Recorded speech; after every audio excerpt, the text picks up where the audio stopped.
Bugünkü mövzumuz propaganda və ədəbiyyat mövzusunu özündə həsr edəcək. Əlbəttə, proletar sovetlərinin əsas özündə qoyduğu normativlər olan sol bir mövqedən biz burada baxacağıq. İstəsənsə başlayaq yoldaş biz başdan. Ədəbiyyat ümumiyyətlə propaganda vasitəsi kimi necə istifadə olunub cəmiyyətdə? Çox mənalı bir başlıqdır. Mən magistratura illərimdə bir dissertasiya yazmışdım məzun olmaq üçün. Bu George Orwell'la bağlı idi. George Orwell'ın 1984 romanının mənim dissertasiya mövzumu idi. Bax, Orwell'də mən ilk dəfə gördüm ki, ədəbiyyatın çox ciddi şəkildə insan həyatına təsiri var.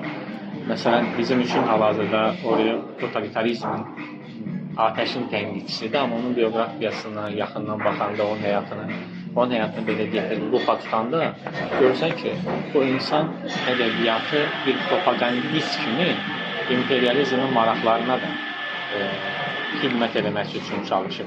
Mən ilk dəfə elə deyərəm ki, bu mövzu məni George Orwell'i araşdıranda diqqətimi cəlb eləmişdi və bu adam İkinci Dünya müharibəsi illərində yaxşı bir sosial şovinistə çevrilib ədəbiyyatı imperializmin maraqlarına qurban vermişdir.